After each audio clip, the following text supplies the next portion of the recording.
Joe at Jonose Cigars. This is not the second January review. That is to be coming shortly. Today I'm going to be doing a humidor tour, my own personal humidor, show you what I've got on stash, and also give you an idea of some of the things I am planning on reviewing later this year. So let's just get right to it. Alright, so this is my humidor. I keep it in the basement, primarily because the temperature and humidity levels stay the most constant year out, throughout the year.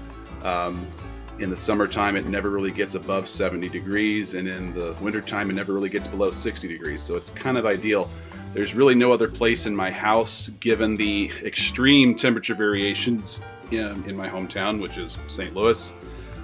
Clearly, there's a lot of temperature changes, so I try to keep it someplace where it's not going to be affected too much.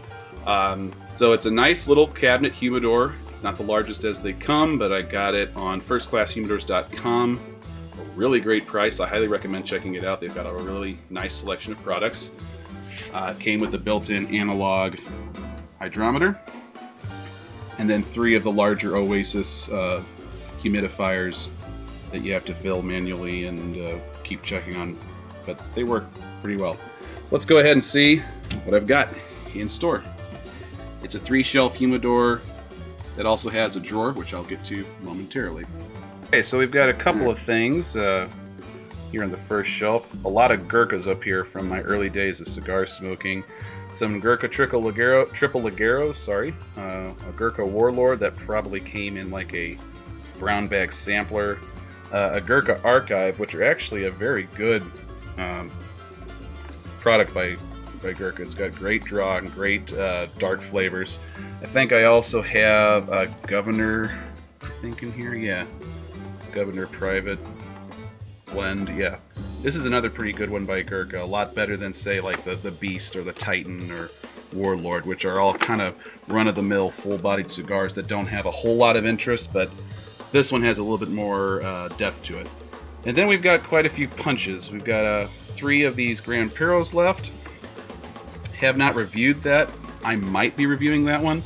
But more likely, if I'm going to be reviewing a punch, it's going to be this one, the Rare Corojo.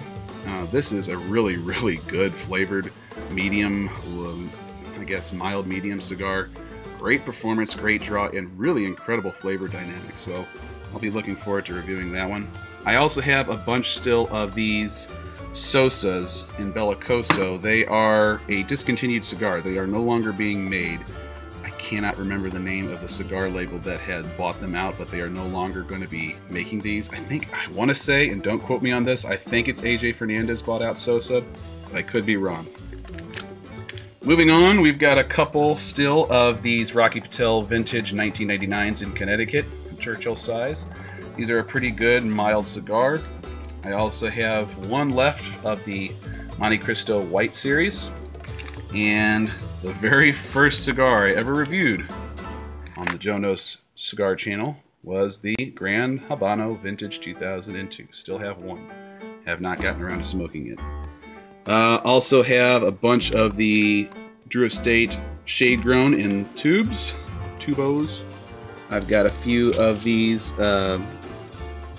Punch Bare Knuckles. These are supposed to be a pretty full-bodied smoke. And I also have, this is kind of an undersung cigar, the La Perla Morados. Really like these cigars a lot, and they're kind of an underrated cigar. And of course, I still have a bunch of back rats as well. That's the first shelf. Let's move on to the second one. Okay, shelf number 2. Quite a few Ave Marias. I really do like Ave Marias. I got into them pretty early. They're a really neat boutique brand, and they've just got incredible labels. I mean, just really neat packaging. And there's a number of different sizes in here. We've got a Salomon. We've got a bunch of what they call Morning Stars, which are basically just a short Perfecto. I've got 1 or 2 of the Reconquistas in the Perfecto size, a bunch of Divinias in all kinds of sizes. So we've got the box press Toro Divinias, the Perfecto Divinias, the box press Toro Perfectos, and I think I do still have some Argensims in here as well. If I dig around, I might just be able to find one. Ah, yes. There you go. It's in one of these little Perfectos again. These are surprisingly good smoke time cigars. This will last a full hour at least. I've gotten over an hour before from those guys, and boy, they've got great draw, really good flavor, and just an incredible smoke time for how short they are. And then, yeah, the Salomon's an impressive one. I actually reviewed this one pretty early last year. So yeah, quite a few Ave Marias on this side. I do have the oddball Man of War Ruination in Bellicoso, just a standard Man of War in Toro, and what is this guy over here? Oh, Man of War Legend in Toro as well. So, got a couple of odd Man of Wars on that side. I'm also a pretty good Alec Bradley fan. They make some really good stuff. One that I've really gotten into recently was the Sanctum. That is an incredibly cool and smooth smoke. The coil is just a phenomenal Robusto. I really like this one a lot. For some reason, I've enjoyed this more in the summertime than in the fall and winter. Don't ask me why. And then we have a few of the Tempests as well. So, I have not reviewed this one yet. This might very well be one that I review this year. So we'll see about this. I love the Oliva Series G Churchill Box Press. These are probably my second favorite Oliva product. Really got into them. They have just a phenomenal flavor and a very good smoke time.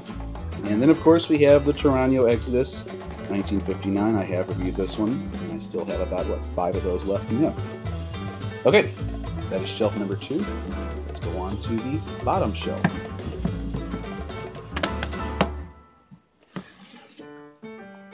Shelf number 3. Some of my favorites are down here. We've got a CAO Flathead. I'm definitely going to be reviewing this one. This might very well be the January review. Don't quote me on that. I don't know yet, but it's definitely going to be in there sometime this year. I also have, I think, 5 or 6 of the San Cristobal Revelations. This is one of the cigars that my wife turned me on to on a Father's Day gift, and I just love it. Beautiful, beautiful label. Really great full body smoke. I also have a few of the Rocky Patel Sun-Grown Maduro. For those of you who follow the Cigar Aficianado listings, this was the number 2 cigar of 2016. It is a great cigar. Really enjoyed the flavors in that one. We have a few of the Rocky Patel Decade 10th Anniversary in Robusto. And then we have still a few of the Perdomo Champagne 10th Anniversary Noir. So I did a review of the Champagne 10th Anniversary in Connecticut. This is the Maduro wrapped version, and it is equally good. I also have some more Alec Bradleys down here, the ever-present Pensados. I have about 4 of those in Robusto. Got a couple of the Camacho American Barrel Aged. These are surprisingly good, and as far as barrel aged cigars, for trying to infuse cigars with a bourbon-esque sort of flavor, this one's probably the best I've seen done. I've had the Maker's Mark cigar, which was terrible. It was just an artificially infused bourbon flavor. These actually have a much more subtle, natural bourbon flavor and a very good performance. There is a little bit of an issue in their Gordo size. I think the 6x60, the draw is a little bit of a tight and obnoxious performing cigar, but this one, not so much. This one performs very well. My favorite Macanudo is the Cru Royale. I have them in Robusto. These are just a great Robusto with great dark flavors, subtly sweet, and really good smoke time, despite its short stature. And then another underrated cigar, the La Gloria Cubana Series R. A friend of mine, Mr. Stevens, introduced these to me, and he found a bunch of these in like a bundle bin at a local cigar shop. Don't ask me how that happened, but of course he picked me up a bunch for these. They're like less than, it's like you could get 5 or 20 bucks. I definitely picked up those. And then we have still a bunch of the Aging Room Quattro. These are a great cigar. Dark flavor, soft box pressed, very good smoke time, incredible draw. Probably going to be reviewing one of these later this year as well. Alright, so that's the bottom shelf, but wait, there's more.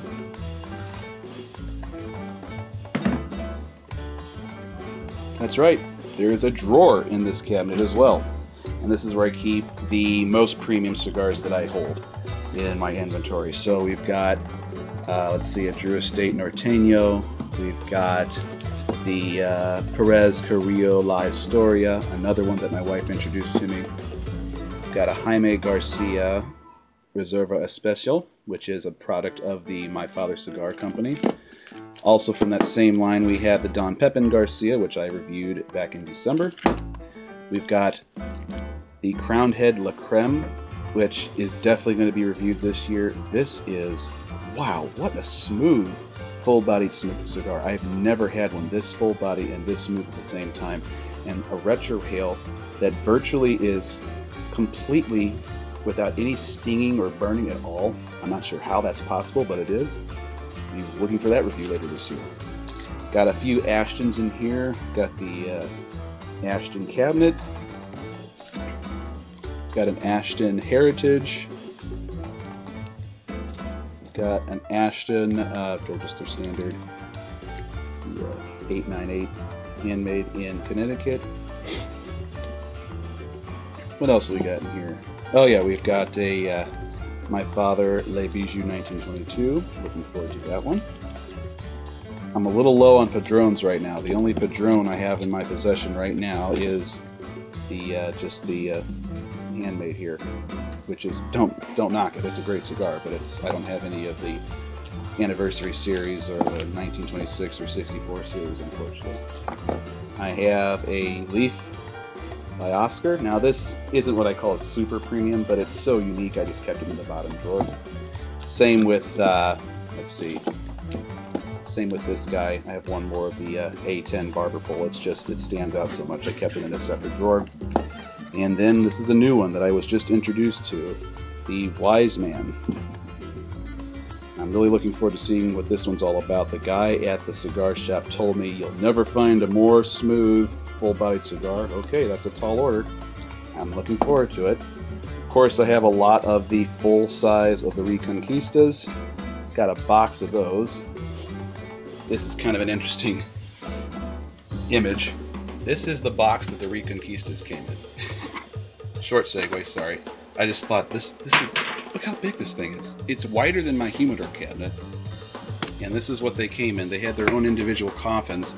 Right now I use it for storing loose leaf cigar tobacco that I actually roll my own cigars with every now and then as a hobby. But it makes for a great little storage case. Just kind of an impressive box. Sorry, back to what I was doing. Of course, I have a lot of my favorite cigar, the Oliva Series V Milanio. Definitely keep a pretty good inventory of those guys at all times. And is there anything left in here? Oh yeah, there are a couple. The Man O' War Armada. This is probably the most kick you on your ass cigar I've ever smoked. Talk about a nicotine hit. Boy, it just really packs a wallop. And of course, I also have a couple of the Nicaragua, or the Cohiba Nicaraguas. Smoked one of these last summer. It was a great cigar, a great time. And this is the last one I have in the bottom drawer. I do have one Cuban. This was the Cohiba that a friend gave to me because he thought he ruined it. He had it in a little storage case that was supposed to be hydrated, and he realized it wasn't. And he had let it go and forgot about it for several months. When I got it, it looked really dry and felt really dry. I have been slowly reintroducing humidity to it and finally got it back into this humidor. I'm going to probably try it maybe in another year and see if it hasn't rehydrated plenty enough to actually be good. I've never had a Cuban cigar before, so I wasn't about to just let this one go. But fingers crossed this will actually turn out well after a little bit more time.